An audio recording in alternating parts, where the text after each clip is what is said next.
Olá, queridos amigos, queridas amigas, que a graça e a paz de Jesus esteja com cada um de vocês, que todos tenham realmente um dia prazeroso, deleitoso ao lado do Criador do Universo.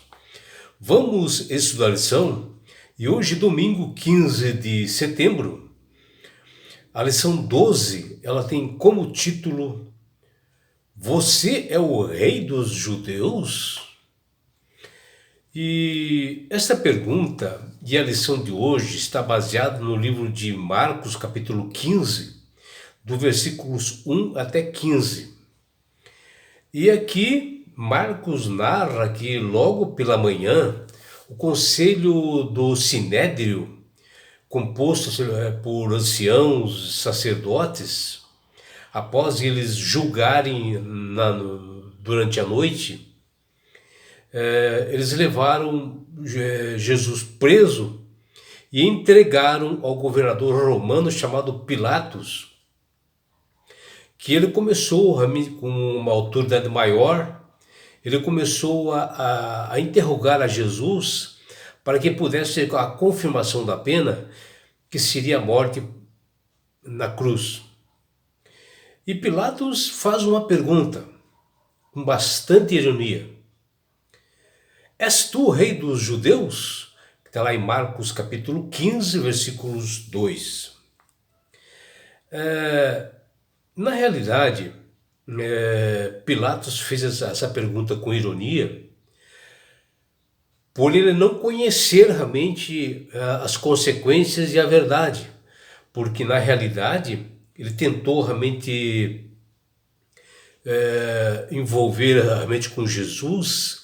E ele tentou, com sarcasmo, né, ele tentou realmente fazer gozações ali nesse momento, fazendo esta pergunta.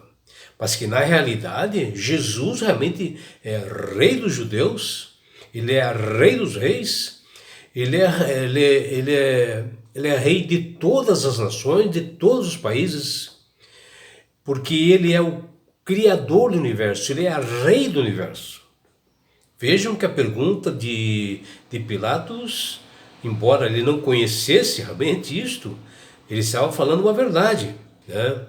Mesmo com ironia, sem conhecer o que ele estava perguntando. Que na realidade Jesus ele é rei de todos os países, nações do universo. E Jesus ele foi declarado culpado devido a tantas ironias que aconteceram aqui. Porque ele foi declarado culpado pelos religiosos judeus que conheciam realmente as escrituras, os escribas que faziam as leis realmente do povo de Israel. Eles afirmaram que Jesus ele estava dizendo que ele era filho de Deus e que diante disso cabia uma condenação para ele, e condenaram por causa disso. E já o governador Pilatos afirmou e perguntou se Jesus ele era rei dos judeus, né? E veja, o governador pagão, pecador, ele queria libertar Jesus, enquanto líderes judaicos do templo, que conheciam as escrituras, eles queriam matá-lo, queriam que ele fosse crucificado. E o povo preferiu realmente, porque o governador Pilatos ele colocou duas opções: soltar a Jesus ou a Barrabás, né, que era um criminoso, um assaltante, já tinha matado pessoas, né? E o povo preferiu justamente um dos piores criminosos, que foi Barrabás, em vez de Jesus. Vejam que ironia, né, meus amigos? E após Jesus ser julgado e condenado à morte, né, pelo Sinédrio, ou seja, pelos líderes religiosos, e que foi entregue às autoridades do governo romano, para que esse julgamento fosse aprovado, né, conforme eles já haviam determinado, e fosse crucificado. O julgamento ocorreu à noite, né, que não era permitido fazer tribunais à noite, eles fizeram à noite, convocaram realmente os conselheiros e condenaram Jesus. E tinha que ser por unanimidade. E foi isso que aconteceu. E eles acabaram entregando para o governador Pôncio Pilatos. A cidade de Jerusalém, onde ocorreram os eventos do julgamento e da crucifixão de Cristo, ela pertencia à Judéia. E anos antes, Herodes, né, o Grande, ele havia governado essa área, né, e incluído ela dentro da região da Galileia. E foi ele quem construiu esse palácio de Jerusalém. E agora, já na época de Jesus, quem governava era o filho de Herodes, chamado Herodes Antipas. E a região da Judéia estava sob o solo, sob a supervisão e o controle direto do rei.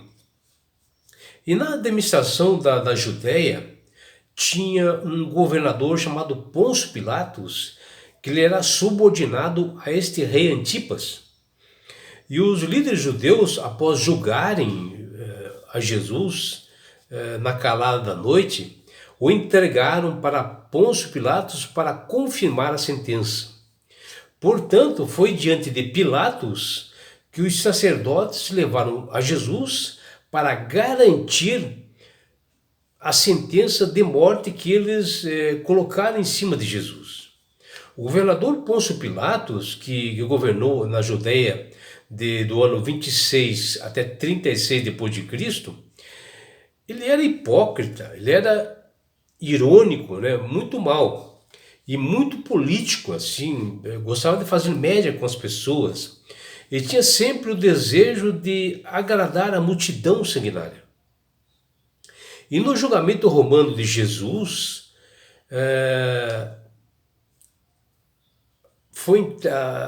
ele vacila assim entre, no caso o Pilatos, né?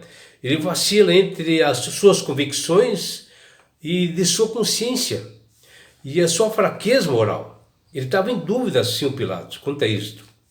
E ele lutava para libertar Jesus, embora ele não encontrasse razão para condená-lo. Ele queria ficar bem com o povo, fazer uma média, né, com o povo. E, ironicamente, foi Pilatos e não os líderes religiosos judaicos que mencionaram por várias vezes o reino de Deus para a nação de Israel.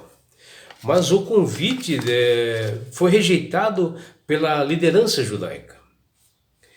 E na perspectiva de Pilatos, Jesus morreu como rei dos judeus. E de acordo com o Evangelho de João, foi Pilatos quem escreveu um título e colocou no alto da cruz, cuja placa dizia: Jesus Nazareno, o rei dos judeus, que está lá em João 19, versículo 19. Mas isto é uma ironia por parte de Pilatos, porque ele não conhecia espiritualmente o reino de Deus e não conhecia na integridade de Jesus. Jesus foi acusado de muitas coisas, que está lá em Marcos 15, 3, mas nenhuma delas justifica a sua prisão, nada disso. E muito menos uma provável condenação de morte cruel que aconteceu. Ainda que tenha amarrado o Jesus assim como malfeitor, estava claro para Pilatos que Jesus era inocente, ele era vítima daquele povo, daquele caso. E diante das muitas acusações falsas, né, Jesus ficou como uma ovelha muda. Jesus suportou todas as ironias, blasfêmias, agressões. Ele não abriu a boca, como diz lá em Isaías 53:7, que já havia profetizado isto. E o governador logo percebeu que, por inveja, os principais sacerdotes que ele havia entregue a Jesus para ele, está em Marcos 15:10, que realmente eram os invejosos de Jesus que desejavam a morte dele, né? Mas continuou com hipocrisia nas suas atitudes para ficar ao lado do povo. Pilatos sabia, mas como hipócrita acabou ficando ao lado do povo. E até Marcos menciona que Pilatos tentou averiguar, e com ironia, através de uma pergunta. Ele diz: Você é o rei dos judeus? Está em Marcos 15:2. Ele sabia que o povo de Israel ungia os seus reis. Portanto, não é difícil concluir que o termo Messias, ou seja, ungido, possa ter sido distorcido por ele para sugerir que Jesus indicava o cargo de rei e assim estava em competição com o grande imperador. E foi o que as autoridades e líderes religiosos judaicos acharam e apresentaram ao governador como Jesus sendo um conspirador contra o governo romano, que a pena para esse caso era a morte de cruz, como era acostumado a fazerem. E Pilatos já tinha ouvido falar de Jesus, pois sua fama já havia alcançado todas as regiões e a circunscrição de Romana. Contudo, estar diante dele foi uma experiência notável que ele jamais esqueceu. E assim como as demais autoridades romanas, mais do que o desprezo pelo povo judeu, era o desprezo de Pilatos para com os líderes religiosos judaicos. Ele não estava preocupado em agradar aqueles homens, apenas aqueles homens, né, que ele considerava o pior estirpe de pessoas naquele povo, mas em contentar e agradar a multidão, que fala em Marcos 15:15. Pilatos percebeu que se ele condenasse por suas próprias mãos, o povo iria cobrar dele, o povo estaria disposto a fazer isto. E quando Pilatos interrogou a Jesus, que ele fala lá: És tu o rei dos judeus? E ele fala assim ironicamente, a verdade estava diante dele, embora ele não percebeu, porque Jesus lhe respondeu: Tu o dizes. A ironia dessa passagem é que Pilatos, ao zombar de Jesus, como ele fosse assim o rei dos judeus, e que na realidade Jesus, ele é o rei dos judeus. Ele não somente é rei dos judeus, mas de todas as nações, de todos os países. Ele é o rei do universo. Ele é o criador e mantenedor do mundo. E assim as acusações de conspiração e blasfêmia foram equivocadas, e sim receber a adoração e louvor que eles queriam. Por isso que Jesus agia como rei a partir de sua resposta: o Senhor está dizendo, que está lá em Marcos 15:2. Jesus nunca negou o título que o povo lhe deu, e muito menos ele afirmou positivamente isto. E isso nos sugere que ele fosse um rei totalmente diferente, como fala no livro de João, no capítulo 18, do versículos 33 até 38. Apesar de todas as evidências, né, para um julgamento político, né, e injusto, e de perceber claramente que Jesus não se tratava de alguém comum com as outras pessoas, ou como os profetas que haviam passado por ali, Pilatos foi avisado por sua esposa, após ela ter um sonho que diz: não te envolvas com esse justo, porque hoje, em sonho, muito sofri por seu respeito, que está lá em Mateus capítulo 27, versículo 19. Ou seja, o Espírito Santo falou com a esposa de Pilatos para que ele realmente não se envolvesse com esse tipo de coisa. Porque se ele se arrependesse, ele podia se salvar também. Mas Pilatos não quis ouvir sua esposa e lançou sobre o povo a responsabilidade que ele negava a assumir isto, né? Supondo que sua estratégia seria bem sucedida.